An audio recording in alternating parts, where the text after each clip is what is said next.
All right, you got me? All right. So welcome everybody to the first annual, and hopefully it won't be annual, it'll be every 4 years. I don't know how you call that. County Commissioner debate. We are starting about 10 minutes early because I'm going to give a little extemporaneous information on the legislature. For those of you who don't know me, I'm Bob Marshall. I'm the state representative for Highlands Ranch. That's House District 43. I'm the first elected Democrat to a partisan office in Douglas County in more than a half century. But that makes me a little weird platypus down in the state house because I am, kind of the strange one from the most conservative district, being the most conservative Democrat representing the most conservative district. But those democratic values come through all the time, and you can listen to some of my progressive colleagues that I'm down there fighting with them when something's really on the line. We want to recognize real quick the other candidates that are here today because it is very difficult running in this kind of environment. And I know very well it takes a very strong constitution and a very thick skin. So we have Tricia Calvarez. She's running for Congressional District 4, which is pretty much all the Eastern Plains, but Douglas County makes up about half of the voters in CD4. So it is very important you making your choice because, again, we dominate CD4. We also have Eric Brody, who's running in House District 39. That's basically Sedalia, Roxborough, and south of Highlands Ranch Parkway, of Wildcat Reserve Parkway and MacArthur Boulevard. So basically all of southern Douglas County. We also have Alyssa Nalemo. She's running in House District 44, which is Parker. Basically, we're in her area here now. And we have Jennifer Brody. Brady, I'm sorry. She's running in Senate District 2, which is basically Castle Rock and all of eastern Douglas County. Real quick, I guess one of the big issues that's popping up right now in the legislature, some people may have heard the assault weapons ban bill got out of the committee for the first time ever yesterday. It has hit the floor.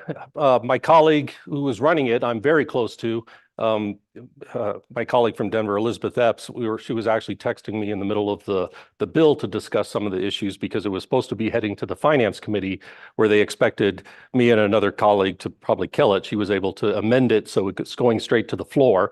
There are probably 10 or 11 Democrats who will probably be voting against it on the floor, but she should have like about 36 votes, so it should get out of the House if everybody shows up and nobody gets sick. She only has a margin. You need 33 votes to get anything out. It's not a majority. It's a majority of the entire legislature for the State House. So you need 33 votes to get anything out. Even if you have 32 votes and the other, 32 yes votes and 31 no votes, it failed. You need 33 of the 65 to actually vote for it. I could give you a quick rundown of the 5 bills that I'm doing. I'm actually doing 8. The county commissioner bill you all may have heard about. There was that, and I'm bringing that up too for a very particular reason because there was the Capitol Hill Press Corps. I am not very impressed by. A lot of it is a lot of gossip, and there was a reporter who wrote a large article about me basically getting shafted by my own party on that bill. The progressives were down there, the Latino caucus and Black caucus fighting with me because they know what that at-large voting is all about. And the reporter tried to make it personal, and I had to even go back to her, and she changed some of the story because she said, oh, that was the first bill Marshall got to the floor, and they all basically destroyed it. It's like, well, wait a minute, that's not true. 7 of my 8 bills got out of committee unanimously, bipartisan, across the board. And that actually shocked me because several of the arguments I had to make had to go to the Republicans who were just going to vote against it. But I was a Republican for 30 plus years, and I knew the arguments that would land in their lap and they would buy off on. So 7 of the 8 have gotten out of committee unanimously, and 4 of my 8 are in the Senate. The other 3 are sitting in appropriations, where we call it, appropriations hell, because that's where things go. If there's no money, we can't get anything out. Those of you who don't know, Colorado has a balanced budget amendment, so the budget has to bounce. And on top of that, we have the Tabor Amendment. So not only does it have to bounce, we cannot raise revenue. Any excess revenue that comes in has to be returned to the voters. So even if you have a boom year like we have been having, that excess revenue has to go back to the voters. Only the voters can allow us to retain revenue or increase revenue. So anything that goes to appropriations, it becomes the Hunger Game. Any other particular questions on what's going down there right now? I mean, we got like a couple minutes before we'll start the. Okay. Well, all right. Go ahead. Well, you said that they had to alter some things for the finance committee. Okay, well, let me back. In the assault rifle. Yeah, so in the assault weapons bill, my colleague had put in there the coercion to make people do it. A first offense was a $250,000 civil fine. That's first offense. And the amusing part for me is my colleague she calls herself an abolitionist. She despises any kind of criminal consequences, and she votes against them all the time. And she is very consistent about that. So when I first read the assault weapons ban bill last year, I had to break out and smile because there was no criminal consequences. It was all civil. This year, same thing. They put a $250,000 civil fine. But because if they even had one of those fines assessed, that meant $250,000 of revenue coming into the state. And like I said, that implicates the Tabor refunds. So it has to go to the finance committee to sign off on it. And the finance committee is 7 Democrats, 4 Republicans. And 2 of the Democrats out of the 7 are people that have historically voted against the assault weapons ban bill. So her concern was if it goes there, it might die. I have always been very good. And when I get something in the finance committee that has already been looked at by another committee for policy reasons, I try and keep myself to only looking at the finance implications. A lot of people don't, but my colleague was betting on that. She knows me very well. But they made the choice that the best thing they could do is they reduced it to a petty offense. So it's like the lowest criminal offense, but that at least bypassed the finance committee, so it doesn't have to come to the finance committee, it goes straight to the floor. Yeah. How much do bills usually spend in the finance? You mean finance or appropriations? Till they die. They usually, ones that are less than like $20,000, they'll often just put out. Then they have to wait till the budget's getting finalized, which is happening now, before they'll divvy up all the money, because they have to know exactly how much money there is before they start divvying it up. So we're going to have caucus meetings in about 2 weeks on priorities. Some of you may have heard about that lawsuit over the quadratic voting thing that they had done before on letting us, the caucus know what the votes were. The big problem with that was they did not disclose how your representatives were voting for the bills. And after the lawsuit, they're like, well, we can't use this thing now. And I was like, well, you can, you just have to let people know what you're voting for. And again, that's kind of a problem I've noted down there. A lot of people, would rather not let everyone know what they're doing. my view on it is, I work for the people, both the Republicans, the Democrats, the unaffiliated, the communists, the dogs, the cats of HD 43, and I'll let them know what I'm doing. But yeah, appropriations, it takes a while because that's where they divvy up the money. All right.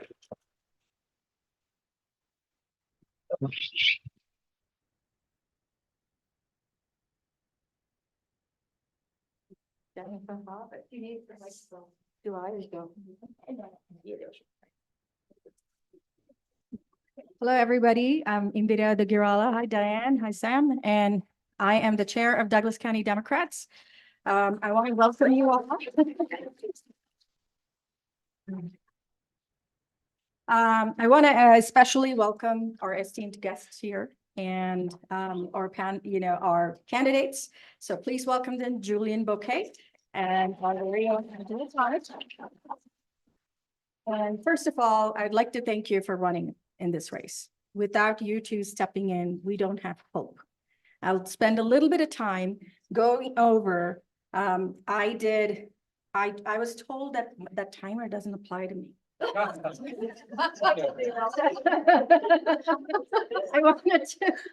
I want to quickly go over because, I used ChatGPT to look this up, but I did homework. That's what counts. I want to quickly go over what a county commissioner does. We've never had a county commissioner in the recent past. Why is this, election important? We all know that they are at a very high level. They're responsible for operation and governance of our local governments. And, they have to take care of our local needs and make sure all the services are met. But specifically for us, what's not working? What should we expect is what we need to know. So, they're in charge of budgets, but particularly what do? They actually allocate funds for public works, I think for the sheriff's office too, healthcare services, and, they have to prioritize spending and balancing between, how new public health initiatives or upgrading local architecture and various other things that they need to do. And specifically, we need help with this, which is policymaking, right? They need to be our advocates at the local or state government, national government, and everywhere. Make sure that issues that are pertinent to our communities are being heard and that they advocate for them and get resources back to our people. What's happening? None of that is happening, right? And as far as infrastructure development, it's balancing our urban, suburban, and rural communities, making sure that our roads and parkways and our facilities are all well taken care of. And the infrastructure is being kept up to date.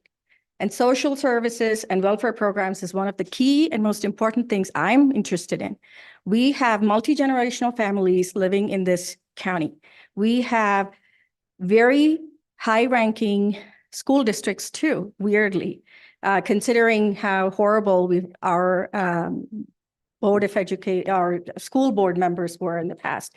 In spite of that, our families are trudging through, but we need the support, those education and healthcare services, to have support from these county commissioners. They need to plan for it. They need to implement it. And they need to, anticipate what our community needs, specifically for opioid crisis, for senior services, for any kind of, welfare services that our county needs, and be a champion of representing our community everywhere. And they should also be working with, other governments to make sure, whether it's state, federal, whatever, and, make sure that they are working with environmental agencies or social agencies to bring support here. Who was that person who brought us disaster relief when we had that horrible tornado ruin homes? He's not a county commissioner, by the way. He's not a county commissioner. Did you notice that? Yeah. But anyway, I just wanted to kind of mention some of that to you. Other things are, great, but if we don't elect our people, we'll forever remain in the dark. And we all need to work together. These two are excellent candidates. And, we've prepared this forum painstakingly, thanks to Elaine Flournoy here, and Sujeen Foster, Bob Marshall, Wayne, thank you for setting this up, and Katie and Tim for supporting all of this work and making sure that all of this is run smoothly. Nobody saw the questions except for the moderator and Sujeen. And so, but we think that most of them cover what we need. So that's good. I also want to make sure I bring attention to the table over here where we have initiative 89 or 69. They're outside. They got their, okay. We have, we have candidate literature. Please pick that up to learn more about it and visit their websites. Our county party needs money. So please donate to us, pick up a thing or scan and donate, have some snacks and food. The emergency exit is just out to the right. The bathrooms are just down to the left. Emergency exit is to the left, not right, sorry. So we're all good. And then we would like to make sure that, you all take a Google survey after all of this is over. We will mail it to you. And then complete that, send us how we did. And then I'd like to turn this over to Bob. I think I go with this then. Yeah. Thank you, Julie. All right, well, thank you. I'm supposed to follow the script. So we have introduction of, I'm going to call them candidate Bouquet and candidate Thomas. So both are outstanding candidates. And then here, the moderator will explain the rules to the candidates and audience. Bob tells pithy joke to humanize himself. So the candidates did receive the rules in an email a week before, and I know they did because I got responses back. I was CC'd on it. They CC'd everyone back. So they did receive the rules. The questions were created by a team of the Douglas County Democratic Party, as well. The attendees put it in. They were collated. There was a lot of duplication. None of the questions came from the executive committee. I think they did that to make sure it was as fair and as, unbiased as possible. So the questions came in, and Lane Flournoy was the main person collating all that and did an outstanding job. I've seen the questions, and they're really good. We have already done the order for the candidates. We rolled a die at the start. The lowest number will go first. They will have 2 minutes each to give an introduction of themselves, and then we will start the questions going in order right there. We have 13 questions. We have 15 with 2 in reserve, but we have 13 we're hopefully going to get through. Wherever we stop on the questions, we'll go back to that original order of 1, 2, so that whoever was in the primacy and gets the first impression, the other person will get the recency and the last word for this whole forum. Right now, candidate Bouquet rolled the primacy position, so he will go first. The candidates have 90 seconds to answer the questions. We have 2 timekeepers in the front.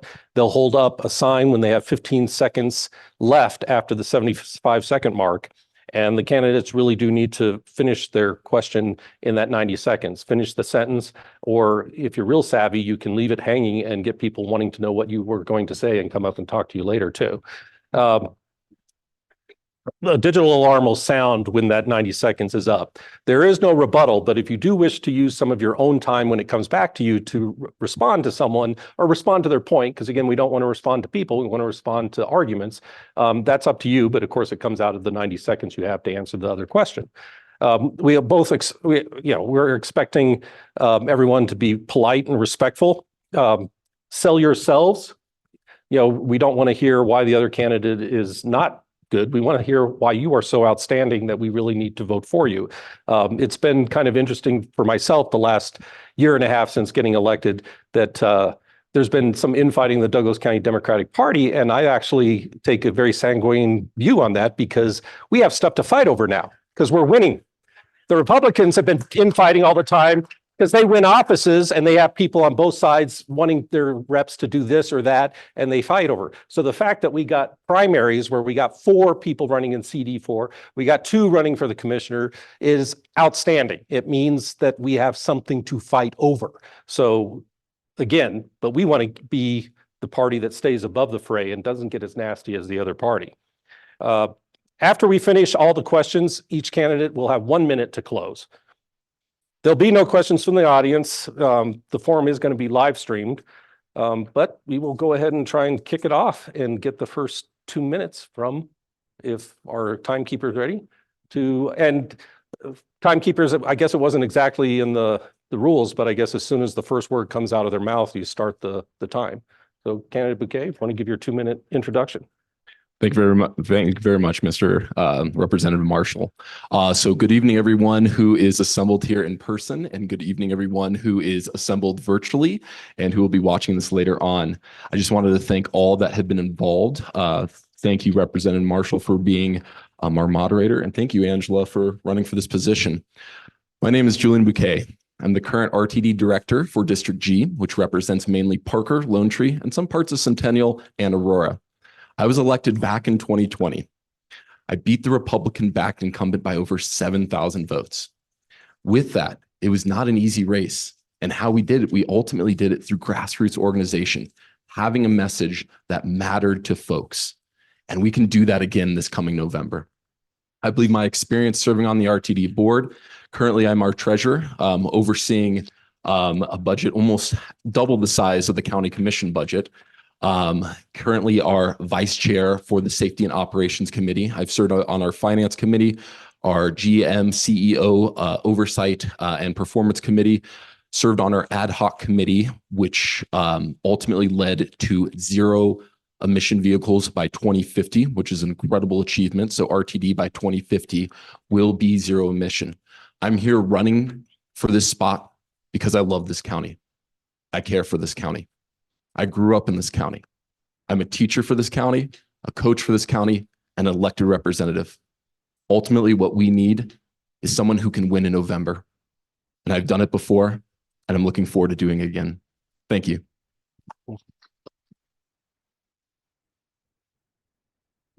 Candidate Thomas? Thank you, Bob. I want to thank all of you for being here tonight. Thank you, Julian, for running. Thank you, Representative Marshall, for moderating, Elaine for organizing this, and Indira for being such a wonderful chair of the Douglas County Democrats. I'm Angela Thomas, and I'm running to be your next and first Democratic County Commissioner in recent history. I chose this county to be my home. I have been living here, loving it, working hard for this county. I will tell you that Representative Marshall was my selection to be this candidate and to be the House of Representatives for 43. I come from humble beginnings. I am the seventh child of a single mom who was a poll worker, who was a town councilman, who was our town's magistrate. She is with me every day with this legacy on my chest. She made me understand the value of community service, and that's what I'm about. I'm not about Angela Thomas. I'm about the community of Douglas County. I want to bring ethical leadership to this county. I have years and years and years of leadership training, of working in leadership organizations as the owner of a small business, as a marketing director for an oil company, and as a social worker for 20 years and a supervisor for 10 of those.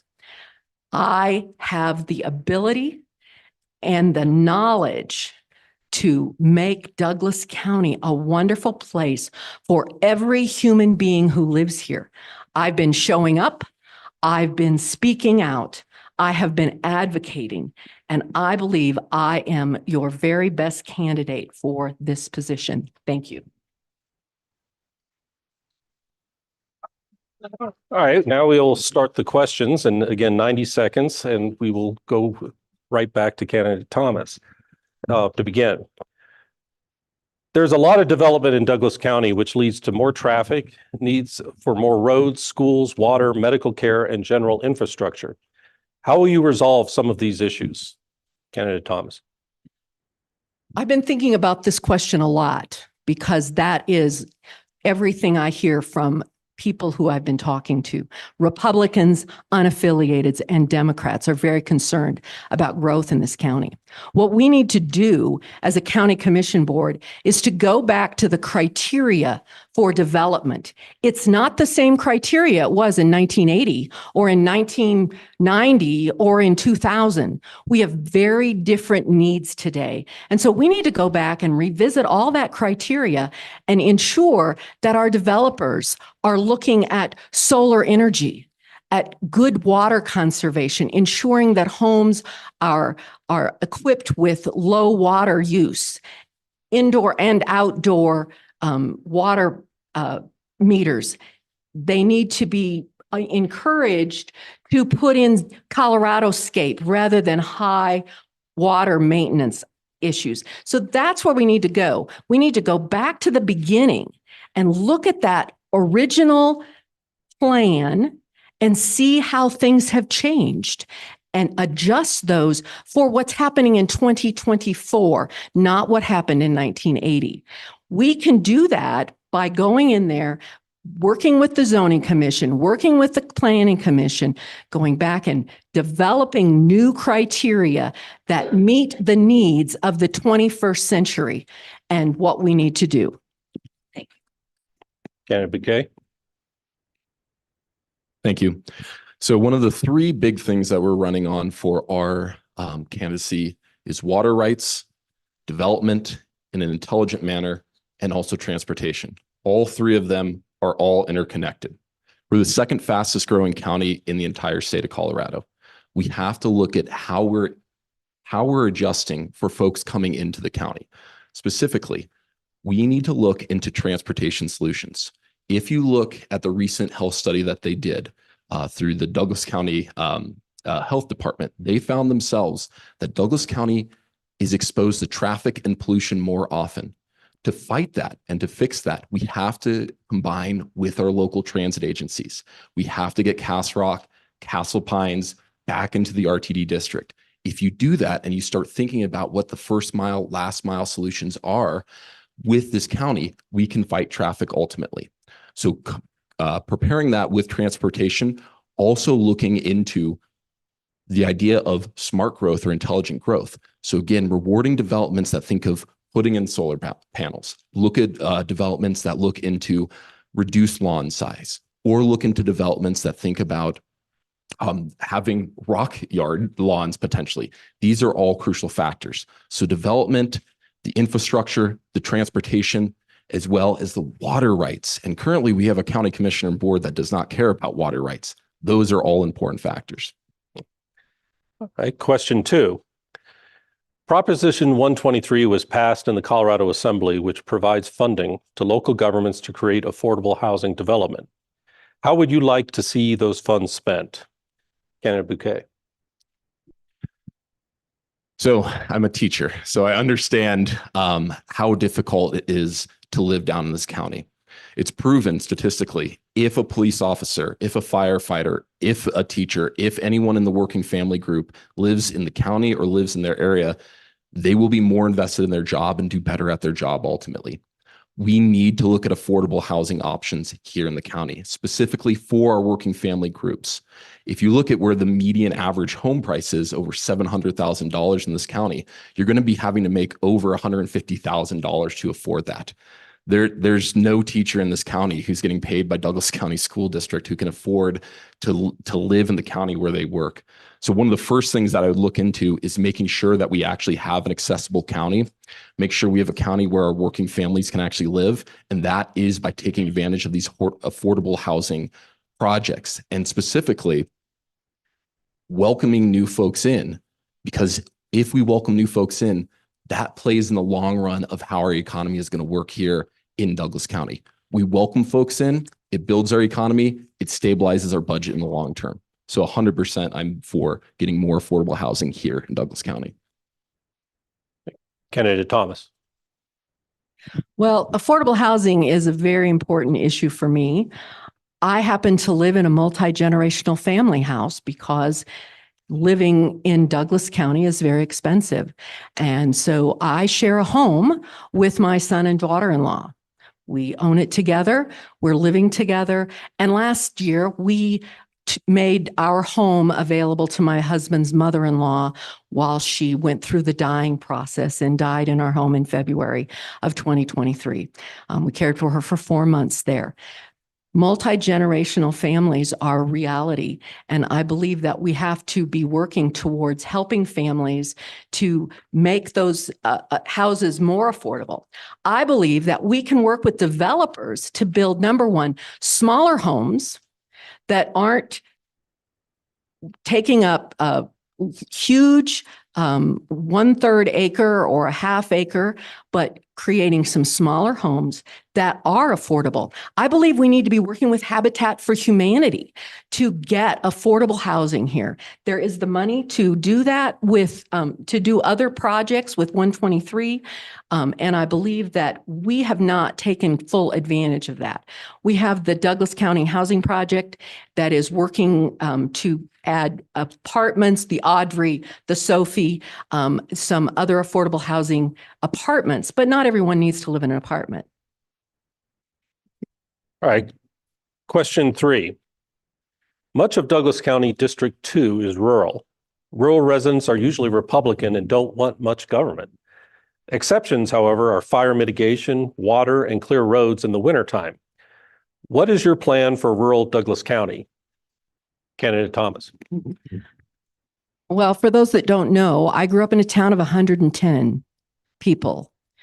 I know about rural services, rural people, how rural people think. I believe that by addressing with those people, what is it that we can do for you and engaging them to ensure that we aren't just deciding that, well, suburbia says we do this. We need to be meeting those folks in the rural areas where they are and allowing them a voice in what happens with them. I believe that wildfire mitigation is an absolute critical issue for Douglas County in general, not just our rural areas, but we could be the next Marshall Fire. So the wildfire mitigation, I believe that these rural folks want to make that better. I believe we can do grants. We can do a lot of things to be able to increase our wildfire mitigation. I believe that we have to look at what their needs are first. Going back to the root cause analysis, why do you live here? What is it that we can do to help you continue to live here? Candidate Bouquet. So the Marshall Fire is one of the most destructive, if not the most destructive fire that's ever hit the state of Colorado. And to think that we living in Douglas County as a desert, to think that that won't happen again is just naive. And that's why we have to appeal to folks in the rural areas and tell them this is 100% a risk that could happen. We live in a desert.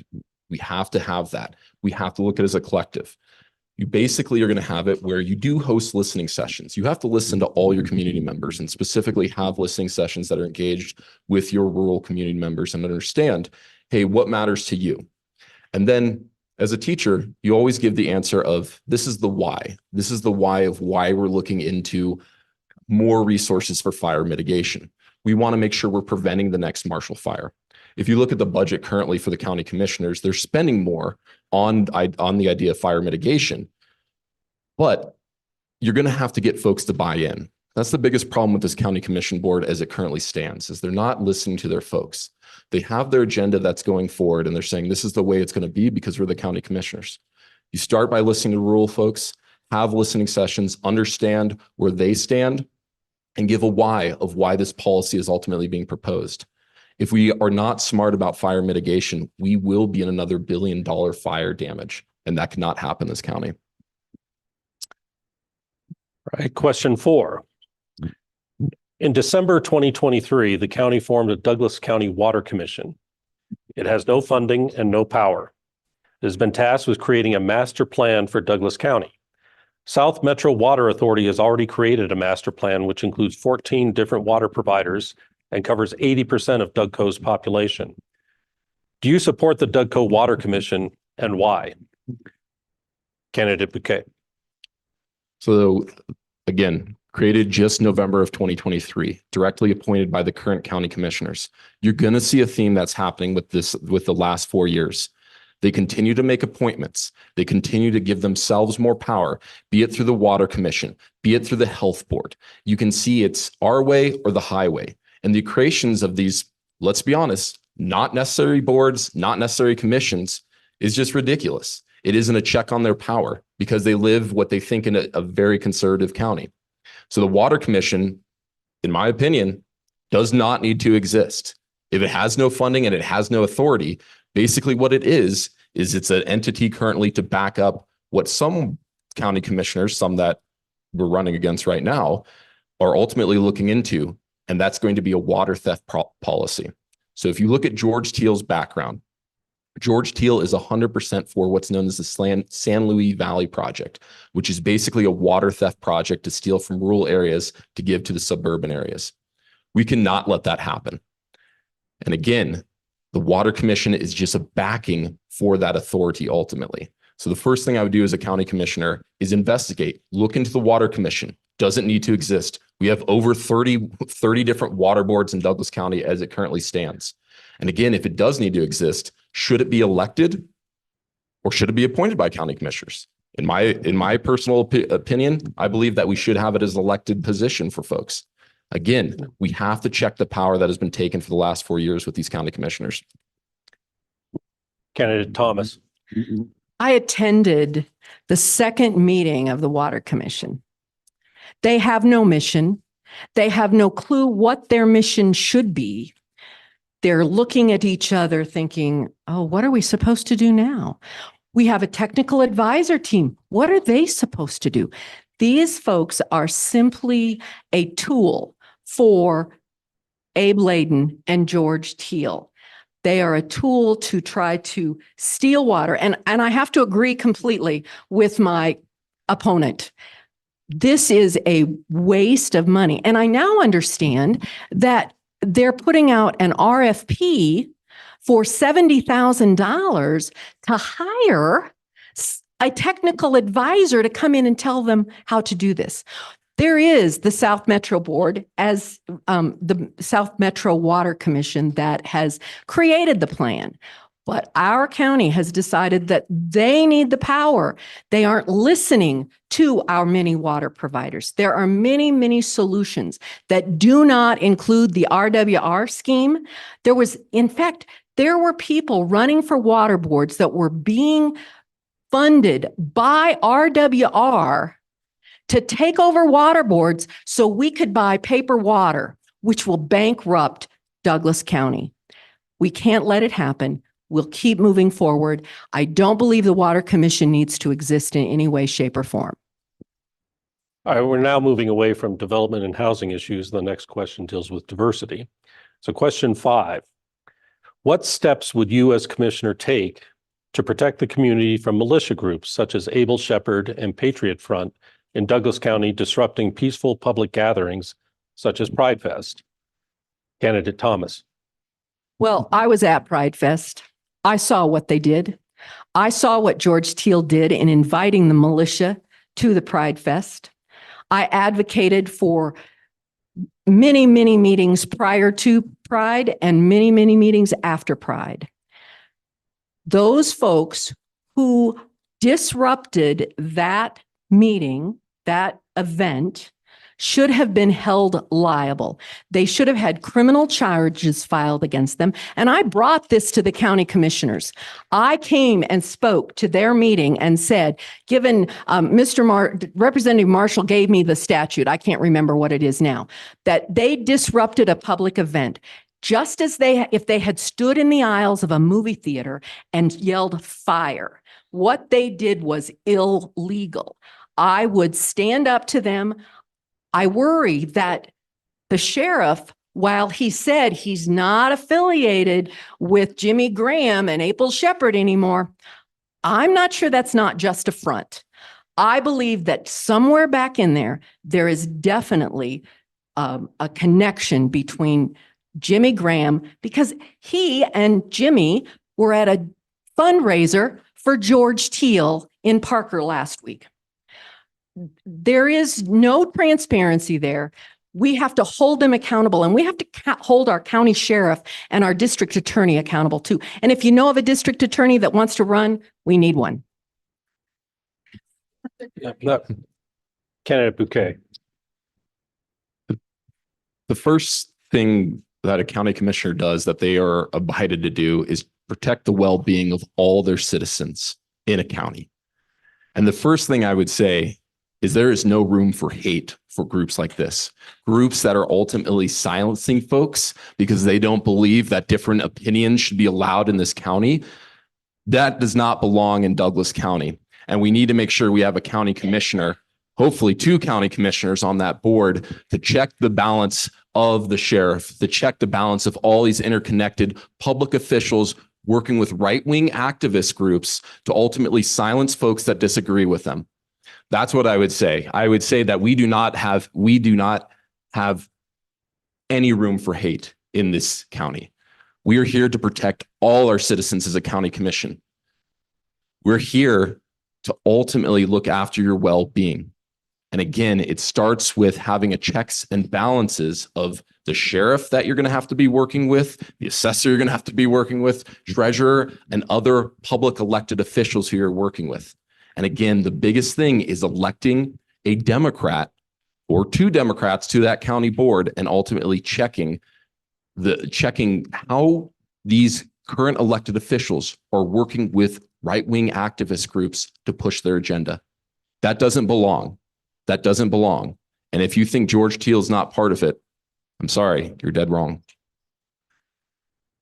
Okay, our next issues move to fire issues in Douglas County. So question 6. In rural Douglas County, i.e. Reed unincorporated, there are no fire hydrants or ready access to water. What efforts would you undertake to address the challenges of wildfire risk in these areas? Candidate Bouquet. So one of the biggest things that I'm running on for county commissioner is the idea of checks and balances. Again, for the last 4 years, we have not had any checks and balances with how these county commissioners are overseeing this county. They're doing it where they are doing with ultimate power, ultimate authority, appointing what boards, what commissions they want. One of the first things I would do as a county commissioner is have an oversight committee to look at what shortfalls we have. That specifically is going to go and look at infrastructure when it comes down to fire hydrants, making sure we have the proper means and proper tools. When I was first elected to the RTD board, what I ran on was the idea of oversight and looking into the different infrastructure that we have across our district that spans many cities, many towns. Our CEO and GM 100% agreed, and giving her that backing for that to look into where there are shortfalls in our district, that's what you have to mimic when you go to the county commissioner level. You have to look at where are the shortfalls in this county, specifically in infrastructure. And in this specific question, where is it where there is a lack of fire mitigation or tools for fire mitigation? So the big thing is just oversight. It's as simple as that. And again, if we don't have the right county commissioners, you're going to continue to have a lack of oversight. And this is a perfect example of that. Candidate Thomas. There are a number of fire districts within Douglas County. I believe that those fire districts need to come together and put together a plan as to how we can work together, all of these fire districts, to be able to work on this mitigation and ensure that we have the fire protection. I was speaking with a constituent on Monday about a development, and development all comes into this fire mitigation. A development up in Roxborough that is in an area that has pretty much one way in and one way out. And the county commissioners have approved a business to go in up in that area that has a 400-car parking lot. How are we going to get those 400 cars out of there along with all the residents out of one road? So as we look at development, we have to consider all those issues as well in how we mitigate fire risk within those counties. The whole area of Roxborough is at great risk, and we need to be looking at that at the root cause analysis. We got to go back and look, why is this happening and what do we need to do to fix it? Our next question moves to Douglas County's Health Department. So question number 7. When the DougCo commissioners opted out of the Tri-County Health Department and created their own, it resulted in a smaller office and presumably more focused on DougCo specific needs. Why do you think this was a good decision, and why do you think it was a bad decision? Are you satisfied with the transparency of the current DougCo Health Department? Candidate Thomas. Lots of questions there. I don't agree that we should have left the Tri-County Health Department. Number one, I think that was strictly an issue of power because they didn't want to wear masks. It was all about a pandemic.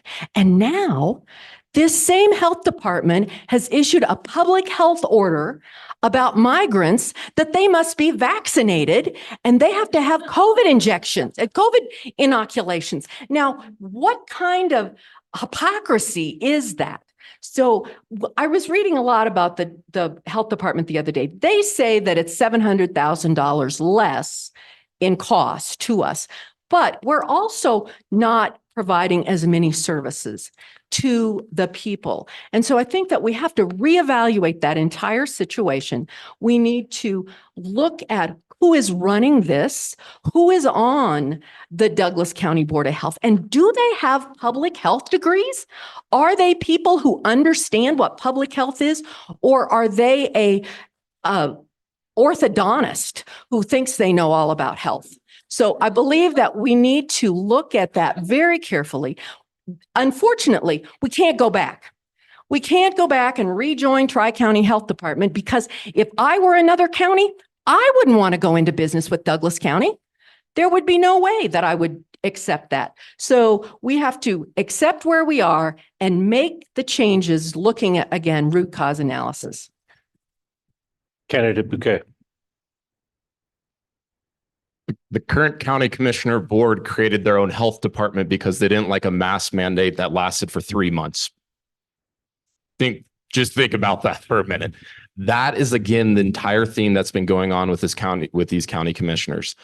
The health department that exists right now, again, they sell it on, we're saving you $700,000. Well, what resources, what services are ultimately cut away from that? So again, as a county commissioner, I would investigate and look into what are the shortfalls of this current DougCo health department where we're at. And I'd look and say specifically, we need to expand access to healthcare to women. We need to expand access to healthcare to seniors. We need to expand access to healthcare to our most vulnerable populations. And again, this takes a lot of pride to swallow, but look into the surrounding counties, specifically Arapahoe County, and look at what resources that we can specifically use for us in Douglas County. I'm not sure if we're prepared for the next pandemic as it currently stands. I'm not sure if we're prepared for the next person to actually walk in and try to get medical service. And again, we allow the county commissioners to stay on these seats as they are. They'll continue putting the most vulnerable populations just to the back burner. And they won't care because they think it's just an affluent county and those are the only folks we should be looking after. So as a county commissioner, I'd investigate our health department, see where our shortfalls are, and then ultimately look into what funding we can put into it. Okay, the next 4 questions are on general and political issues. So question number 8. How does your experience help you in running for a political office, and how will you reach out to unaffiliated, disengaged, or Republican voters? Candidate Bouquet. So I've done it once. So again, back in 2020, we beat a Republican-backed incumbent by 54% to a 46% margin. Again, it came when it comes down to grassroots organization. It comes down to running on common sense solutions. I have been an elected official for the last 3 years, over 3 years now. I understand. I work with these county commissioners. I work with these mayors. I work with these town council members. You have to work with these folks to understand what are the needs. We also have to look at the reality. Douglas County is still a conservative county. You need to make sure we're going to have a candidate who can appeal to those unaffiliated voters and even those light Republican voters and say how your current county commissioner board is getting ran right now has no oversight. They're not looking into your best interest, and you sell them on that. And again, I've done it before. I'm looking forward to doing it again. And to appeal to it, you say, this is my track record. This is how I've represented the county for the last 3.5 years or so. This is how me growing up in the county, me teaching for the county, me coaching for the county. This is going to relate to folks. This is how you relate to Republican and unaffiliated voters and say, this is the candidate who's going to be looking after your best interest. Candidate Thomas. I've spent the last 4 years helping candidates to win elections. Bob Marshall is a perfect example of that. We would not have won the election with Bob Marshall had we not appealed to unaffiliateds and moderate Republicans. I'm already talking to unaffiliateds and the moderate Republicans. I've been talking to them. I worked with them during the school board election.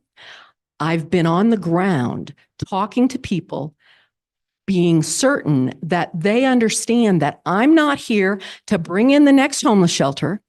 I'm not here to give away their money to the poor. I'm here to make Douglas County a better place for everyone.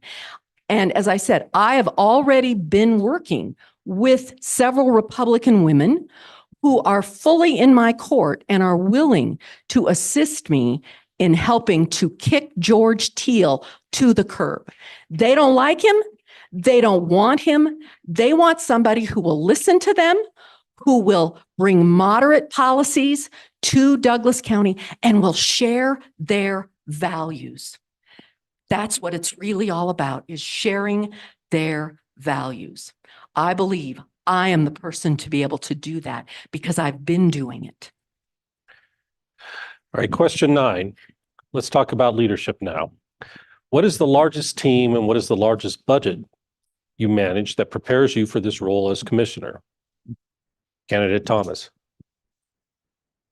I have been in leadership roles for close to 50 years, working as a supervisor in child welfare. I can't tell you that I've managed a $100 million budget or $700 million budget. But, you know, when you have small budgets, those give you the grassroots to know, how do you manage money? You know, for me, $10,000 in a budget's a really big number. $10,000 in a $700 million budget is peanuts. And so while I don't have that experience, and I'll fully admit that, I don't have experience running a large budget. I have experience running a small business. I ran that small business for 16 years successfully. I retired from that small business comfortably. And I believe that those skills of running a small business translate to running other businesses. And the county commission is really, in many ways, a business. I know how to manage people. I manage staff as a child welfare worker, a supervisor. I manage staff as an employer. I have been working with people for close to 50 years, and I have those lived experiences that show me how to communicate with people, how to get people to do what they need to do, and how to encourage people to shine. Candidate Bouquet. So taking on the treasurer position, yes, overlooking an $800 million budget, so over $400 million more than the Douglas County Commissioner budget. So yes, a lot of experience when it comes down to the leadership and overlooking budgets overall, because again, I've been doing it for the last 3 years. If we look at the background of when George Teal originally ran as a town council member from Castle Rock and then made the jump to this position, again, I believe the qualifications that I've earned as an elected official, working with folks, managing budgets of these size, and actually implementing policy, that's what's going to resonate with voters ultimately. That is what's going to look as something that's electable when it comes to November, and saying, for the last 3 years, I have been fighting for you on the RTD board. I restored 2 bus routes. That was one of the first things that we ultimately fought for when it came down to 2021 post-COVID, the Route P and the Route 483 here in Parker. I have done the battle, and I have fought against the mayors and town council members who are trying to take away any transportation that we have here in Douglas County. We've expanded transportation. We've made it more affordable, more efficient for folks. And again, I think the leadership where I've held as our current vice chair for our operations and safety committee, our current treasurer, our vice chair for our safety and security committee, working on several ad hoc committees that are ultimately making policy that's going to benefit the entire district and all our residents, is going to appeal to folks. All right, question 10. As you may know, our current county commissioners are involved in lawsuits against each other. How do you plan on working with these difficult commissioners? It says these difficult commissioners, but hopefully some of them are gone. So let's say difficult commissioners. Candidate Bouquet. So hopefully it's one commissioner. If we are successful, if we have 2 candidates, then we'll only have to be working with one. Because I've done it. I've done it for the last 3 years. I've grown up here. I understand what the Republican mindset is, what the conservative mindset, and what you sell folks on, what you sell the folks of Douglas County on, and you make the promise and say, we're looking after the best interest of this county. We're creating policy for this county that's going to benefit not just a few folks, but everyone. That is how you tell people. That's how you appeal to the Republican voters and also the Republican electeds and say, we need to put our politics behind this, and we need to look at the policy that we're driving for all our citizens for a better life here in Douglas County. And again, if they say tough luck and there's 2 Douglas County Democrats who are representing the commissioner board, we're going to be in a good situation. If it is a situation where, again, 1 Democrat with 2 Republicans, then it is, you have to negotiate with these county commissioners and understand and pitch it. Your main obligation is the health and well-being of the county residents. And if we are not taking care of those folks and we're putting politics over policy, we will fail as a county. I've done it for the last 3 years, working with elected officials who are, again, mostly Republican because that's my constituency. And I can do it again. Candidate Thomas. Well, you know, the other candidate or the other commissioner, Thomas, seems to be the target of those lawsuits. No relation. I'm not related to her. And if I was, it would be through my husband, not me. I find lawsuits frivolous. I find them ridiculous. I believe that we need to look at how can we solve issues. That's my role as a county commissioner, is to be a problem solver, not a problem maker. And I have those abilities to negotiate with people. I've solved problems. I am a pro at herding cats. If any of you have been at a Douglas County Democrat meeting, I can herd cats with the best of them. I can talk to people. I can work with them. I have social work skills. I've been a communication specialist, teaching people how to solve their own problems. And I have those skills to be able to bring to this. So I would say these lawsuits, you know, I think there's a lawsuit right now that says we're going to sue the state because we can't put migrants in jail. Well, that's a lot of time and money being put into something that doesn't need to happen. And so I would fight against those lawsuits. And as Julian said, if there's 2 of us against 1, that's great. The other thing I will support in that is getting 5 commissioners at some point. Question 11. Public comment is an important part of public meetings. Sometimes a commissioner lingers on agenda items, so there is often no time for public comment. How important is it for you to hear from constituents? Candidate Thomas. Well, I'm a social worker at heart. My most important job is to listen. And I want to listen to whatever my constituents have to say to me, whether it's something positive or it's something negative, because the only way we solve the problems is to listen and to hear what those problems are. I've been in those county commissioner meetings. I went to one thinking I could be there in an hour. I was there for 3 hours. My people at my job were wondering where the heck I'd gone because they said, you know, go ahead and go because this is really important. 3 hours I waited to be able to speak my piece. I know that they have adjusted the agendas and said, oh, the agenda is we're going to do public comment at 1:30. And then you get there and, oh, no, we're going to do the land use meeting at 1:30. And then we're going to do the other meeting at 2:30.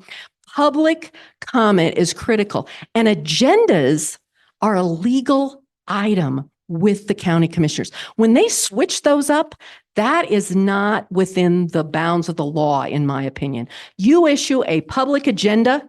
That's what that agenda is, unless you have actions to make changes to those agendas, not just, well, I want to do the land use meeting now. So we're going to do the land use meeting now. And I don't care, Katie Barrett, if you're here to talk, you can sit here for the next 6 hours because I don't want to listen to you. That will not be this county commissioner. Candidate Bouquet. So my full-time job of being a teacher and balancing out with being an elected representative afterwards is really a good test of how we can mimic on the RTD board and bring that to actually the county commissioners and specifically with listening sessions. Our meetings start at 5:30. Most of our meetings will start at 5:30. What that means is that allows for folks who are off work to actually have the chance to speak and have their voice heard. We also do public comment at the beginning so that we can hear from all the different issues. We have to look into the schedule specifically with county commissioners when there are major issues and not gatekeep folks, especially with issues that are going to be more controversial. We're hosting meetings that are after work so people can actually attend, get their voice heard is going to be crucial and important. We have to hear from Republicans, from independents, from unaffiliated, from Democratic voters. We have to hear from our constituency, from the folks who got us to that position. That's what matters. And again, looking at just the administrative setup of how it currently is and making sure that folks have a chance to actually speak during these meetings is what's going to be crucial. I think mimicking what we're doing currently on the RTD board and putting that into practice for our county commissioner meetings is what is crucial. All right, the next question deals with public transportation. So question 12. What can the commissioners do to provide public transportation, such as RTD, to Castle Rock and rural areas in Dougco? Candidate Bouquet. Yeah, I think this is my wheelhouse. So, so specifically, as I talked about earlier during the forum of reinvestigating and looking into, should Castle Rock be reintroduced into the district? Should Castle Pines be put into the district of RTD? RTD, like it or not, is the major transportation agency for the entire metro area. We need to look into public transportation solutions or you're going to continue to have traffic. You're going to continue to have pollution. You can look into it and think about specifically, you start with rubber tire service. So you look at a location such as Castle Rock. Castle Rock's on the I-25 corridor. I've heard 20, 30 or so folks reach out to me via email, talk to me in person and say, how can Castle Rock be put back into the RTD district? Again, people want public transit. They want public transportation. So one of the first things I would do as a county commissioner is look into what opportunities we have, specifically talking with the town council members of Castle Rock, Castle Pines, and other parts of Douglas County and say, this is where we can expand public transit. We need to expand public transit or we're going to continue to have traffic. We're going to continue to have pollution and we're continuing to have it where the county is moving backwards. And again, there is money and there's funds out there. Currently, RTD just gave Lone Tree $2 million for the next 2 years to invest in their Lone Tree Link system. Taking advantage of opportunities like that for the entire county, that's how we benefit. Candidate Thomas. RTD was rejected in Castle Rock. And when I talk to people around Castle Rock, I would say that the vast majority of people do not want public transit that comes down from Denver here. And I know there's some negative reasons why they want that because they don't want those people coming here. So my proposal is we develop microtransit within our communities, microtransit within Castle Rock, microtransit within Sterling Ranch and Roxborough, microtransit where we're using smaller shuttle type buses to be able to provide transportation. Castle Rock currently has a wonderful senior center that does at least 1,000 rides a month for the seniors to be able to get to doctor's appointments, get to the senior center, get to their grocery store, all those kinds of things. I believe we need to expand that because while I think that RTD is a wonderful thing, the vast majority of Castle Rock and the people in the southern part of Douglas County where District 2 is are not in favor of RTD. So I appreciate all the work you've done. Could I have a response to that? No, We have, yeah, we have the rules, and again, the rules allow In your 90 seconds to answer the next question, when it comes up, you can respond to it, but that comes out of your 90 seconds. So So happily do that. Thank you. The next question goes to governance. So question 13. Are there decisions the county commission have made that you would like to see reversed or changed in some way? And can you name 2 of these decisions, and would it be feasible to reverse or change them? Candidate Thomas. The Water Commission would come to mind first. I believe that one can and should be reversed. I don't believe that that is the appropriate use of time and money. I think that those resources already existed, and we stepped in to say, oh, but we have these other experts like Smet Hills who's going to benefit personally and financially, and other members of that Water Commission who will benefit personally and financially from those decisions. So that's the first one I can think of. The second one, while I don't think we can reverse the decision, I believe the decision to leave the Tri-County Health Department was the worst decision that the Douglas County Commissioners could make. We had a wonderfully, fully functioning, fully serviced health department that we shared with Adams and Arapahoe County. And I believe that while that ship has sailed, we can't go back. I believe that where we have to go with that is we have to reinvent it and rework it and ensure that we are serving the people of Douglas County with our health department. So those are the 2 things that I can think of that I believe are most important. There are a lot of things the Douglas County Commissioners have done that I wish that we could turn around and go back, like holding a LGBTQ town hall and inviting the crazy people to attack the LGBTQ community. Candidate Bouquet. Okay, I'm going to use my 90 seconds in response to it. So if you're not aware, George Teal was a town council member who was pushing for the removal of RTD from Castle Rock back in 2005. So again, you can see a common pattern where they're just trying to eliminate public works in general. So again, I mean, leaning off of that, I think you have to look at specifically leaving the health department is one of the biggest things. That is a decision we can't necessarily reverse, but we can look into other counties into looking what resources we can potentially use for them, what services we can provide for our citizens here in Douglas County. There's a lot specifically when it comes down to the county commissioners to reverse. Water Commission, that is another big one, is just the creation of the Water Commission itself. There's other boards and commissions that have been created under this policy and this rule that basically are then, kind of just overseen by the county commissioners themselves. So those are probably the 2 big ones to look into and try to reverse.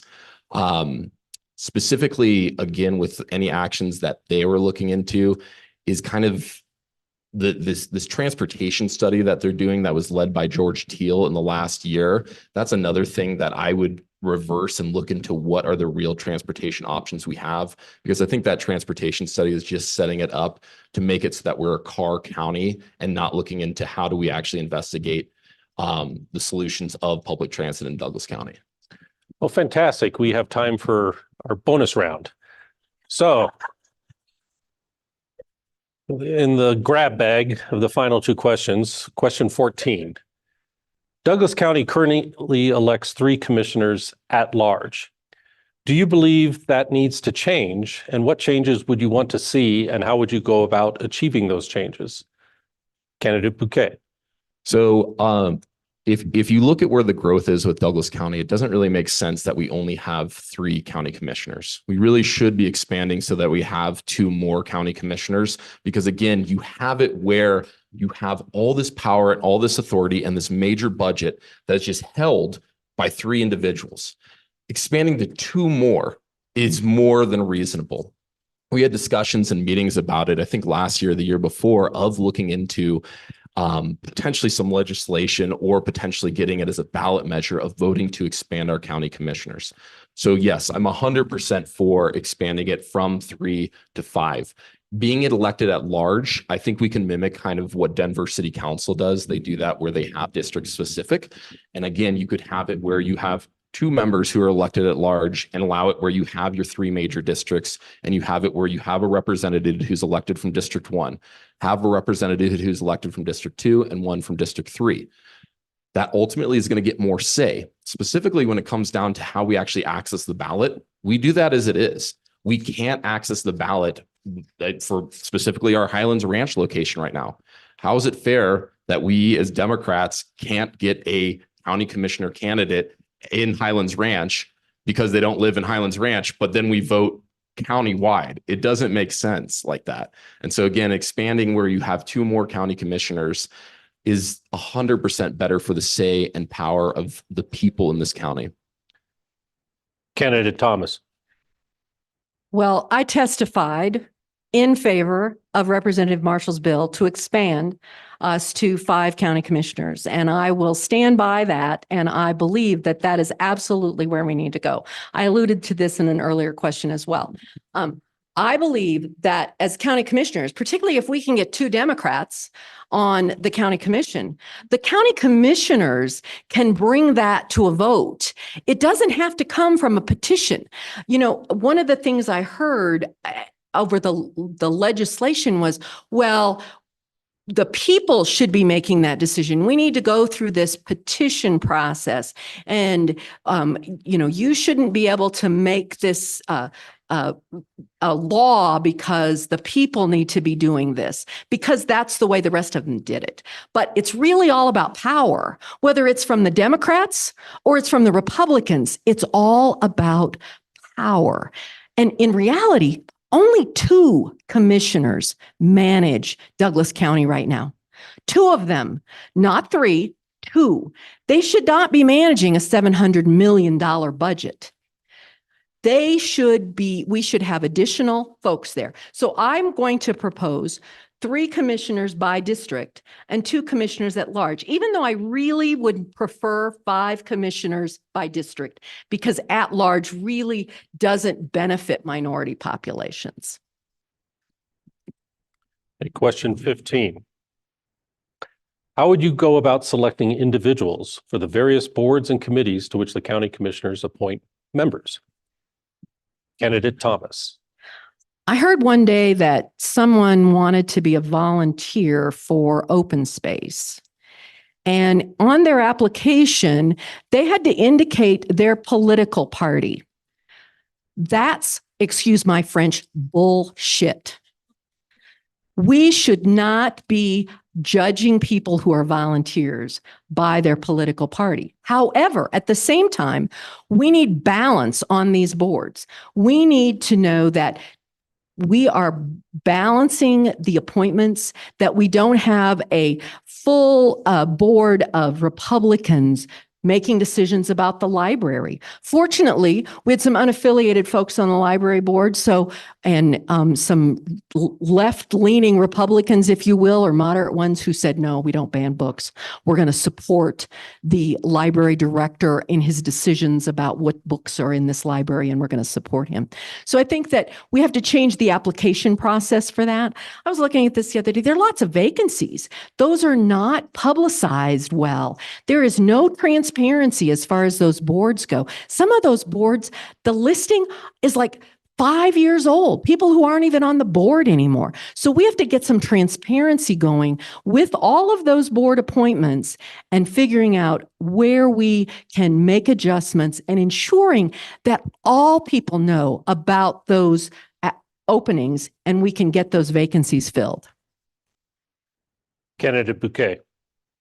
Qualification. That's what it is, as simple as. So folks who are applying for these different board positions and these different commission positions, we have to look at what are their qualifications for applying.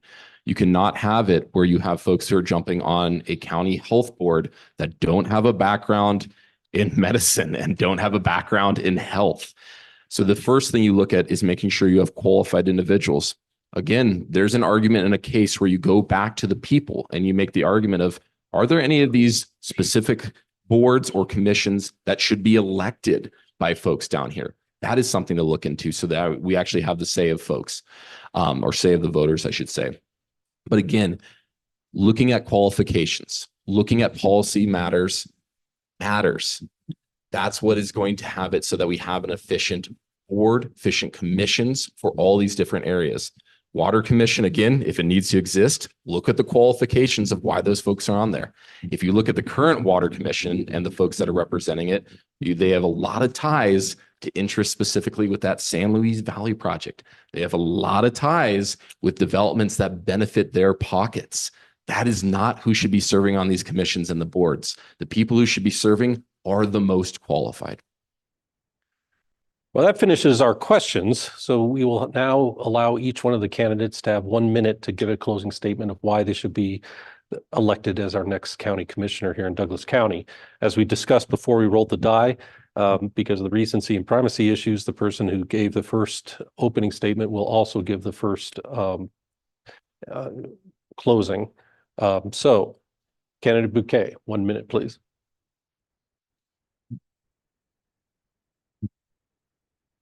I believe my background being a representative for this county, fighting off a Republican-backed incumbent back in 2020, organizing folks and getting them to ultimately support us, energizing our young voters, energizing our voters who are disenfranchised.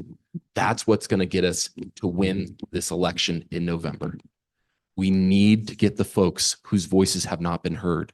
We need to appeal to the folks who are just tired of the cronyism that has been led by the Republican Party. I believe my background as being an elected representative, being a teacher, being a coach for this county, and also growing up in this county will help me relate to all their voters here. I know that if we have the most qualified candidate, this will be a winnable election. And I'm happy to have the back of so many individuals who have elected me before. I'm happy to have the back of the community that has represented me. Thank you for being here.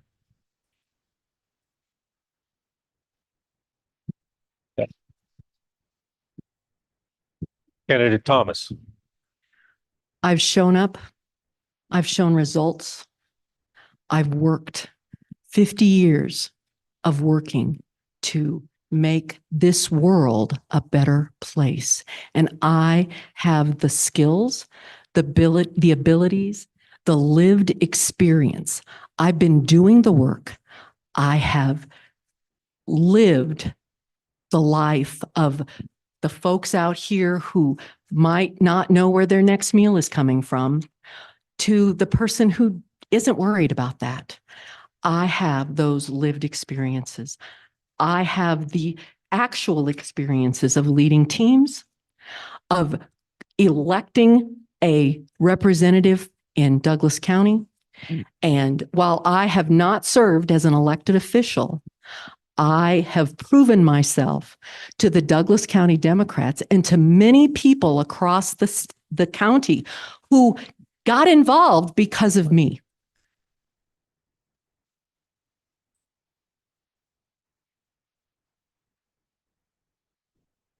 Well, I have to thank everyone for coming and especially the candidates for doing such an outstanding job. Again, we're very blessed to have such a great group because again, it's better than going to the Democratic primaries assemblies and people sitting there saying, Bueller, anyone running? This is fantastic that we have more people running that are qualified for spots than we have positions. So it's 7:10 now which we're hitting right on our marks. We have to be out of the library by 8. We're hoping everyone can help clean up a bit and put some stuff away. We do want to,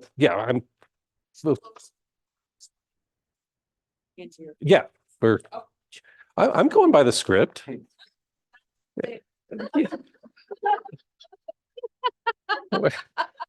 Bob checks time and reminds audience about being out of the library by 8:00 p.m. and for help stacking chairs if able, putting the room back to original state. So, Bob thanks Indira, thank you, the candidates and audience, and invites Indira to join you. See, that was coming up. That's all. Push the button, sir. Just push the button. I was making. Hello, everyone. Can I have your attention for just 1 minute, please? I just want to thank these two amazing, amazing candidates. Big round of applause. They did their work. They were very graceful. They were very professional. They were informed. We all learned so much from both of them. Anyway, if any GOP people are watching this video, this is how you should have your candidates, not bickering at each other. So, good job.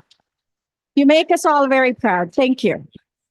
So I also want to talk about why this race is so important. It's an anchoring race for our county to build our Democratic Party power here locally for the long term.